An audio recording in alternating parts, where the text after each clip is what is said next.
But it seems Yeah. like you're doing well. I've been reading your blogs, and Oh, it seems yeah. like you and I are in a pretty similar spot. So I started in 2013 as well. Oh, I'm a petroleum engineer, so luckily for me, you know, I'm still keeping at it, working from home. But yeah, we both kind of started in the 2013 timeframe. It seems like we're pretty similar in our trajectories, at least so far. yeah. But it seems like you went in a little bit to the real estate route. What do you want to mention Well, about that? actually, yeah. The real estate is not necessarily like in a sense traditional real estate. I do house hacking. Okay. So I bought a condo, and it's a 2-2, 2-bedroom, 2-bath, and I'm renting out the spare bedroom and bathroom to a friend of mine, Okay. and he rents for $750 a month. So my actual cost of living there is about $130 because wow. mortgage, insurance, taxes, and HOA fees comes out to about 930-ish, and so he pays 750 of it, and you know, I'm left over with 100 or so, 130, 150 left. Hey man, can't cost of complain about living. that. Yeah, that's a good deal. Yeah. And you're in the Miami area, correct? Yeah, exactly. And Cool, South cool. Florida. That's really awesome. So you Mhm. mentioned you started in 2013. So you mentioned a little bit about the real estate aspect of it, and you know the house hacking aspect. What do you Yeah. kind of do for your stock portfolio? I have, first off, I have a taxable account, I have a Roth IRA account, and my rollover account, and a 401k currently. Obviously, I'm not putting money into it, but I currently still have a 401k. So my first off, the goal is to retire early. For sure. And before this coronavirus pandemic and being furloughed, I had a trajectory of August of next year. That was Oof. the date, because I was going to turn 36. Right now I'm 35, and August is my birth month, and that was going to be the Present. month I'm going to call it quits, right? Yeah. So with the furlough, it looks like I may have to call it a year early.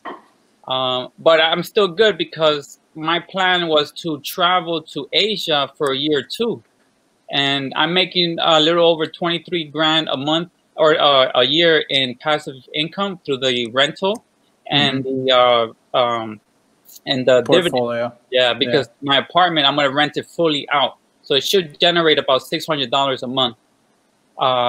That's actually a take home after all my mortgage, insurance, and all that stuff is paid for. Plus the portfolio I currently have, which is a little over 14,000 a year in dividend income. So I should be making a little over 23 grand and a year. So that should cover me without taking any savings or anything like that to travel Asia with my girlfriend. You guys are like me and you are basically we got the same goals, man. So I mean, I'm 29, but I mean that's my plan. If the same thing happened to me later on this year, because I work in oil and gas, right? So right. Right now it's not, right now is not the best. So the thought is I would take whatever sort of compensation I would get, and I'm making around the same, about 15,000 a year from dividend income, and then I have some like websites and stuff. I would do the same. I would just go to Asia and figure it out, right? I mean, I would try to get the blog going, which we kind of have started, and then we have some online sales coming. So and actually, I have a side income as well with I write for SureDividend.com. Okay, I've heard of that. Yeah. Yeah. So they have a huge clientele, and I write stock analysis of. I have like 27 stocks that I cover.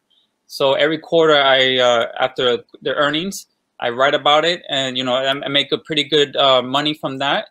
And so living with the passive income plus that, and maybe if I could make $300 on YouTube, with ads, I'm set for the next 3 years until me and my girlfriend maybe want to have a family. Then I will come back for sure and look for a job here. But we're on a similar trajectory, my friend. So I hope to keep in touch with you in the long term. Absolutely.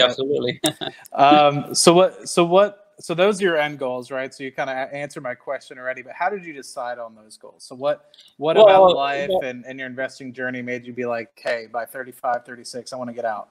Well, what happened was at 27, so I was kind of like a slow learner or whatnot, and it took and I was working during while going to school. So going to college took a while. So I finished with a bachelor in computer engineering, and but it took 6 years instead of 4 years, and then I took a few years after 18 off, right? Because I didn't know what to do, right?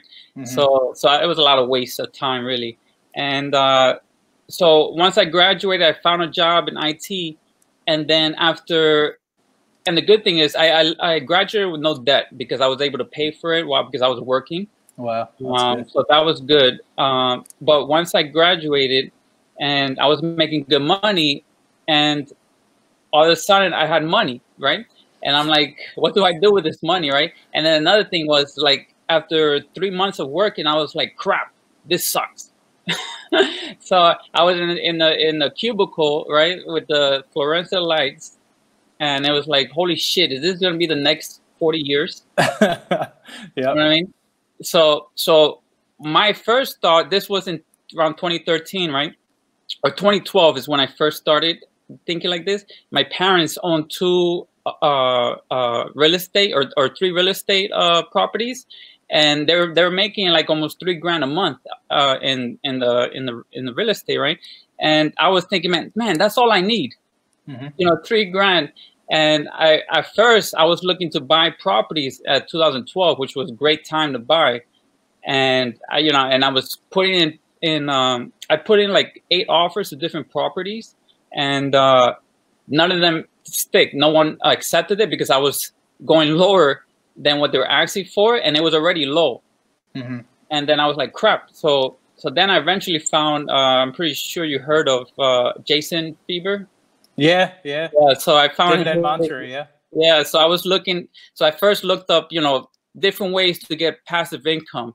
So then I found Dividend mantra, and then dividend investing. I was like, oh God, this is great. And that's how I really started that journey with dividend investing. So, I still follow Jason. I read all his blogs and his YouTube channel that he has, which is great. And so that's really how I started. And so I started, 5 years of investing hardcore. At the time I was living with my parents and making good money, but living with my parents. And, I didn't have a girlfriend. So it was great. I was saving a lot. And that's what really grew my portfolio. And then I transferred jobs, and then I was starting to make even more money. And then I bought my own condo, and now that's where I'm living at right now. So, but I also, with the house hacking, my roommate pays rent. I mean, the awesome. Mortgage basically.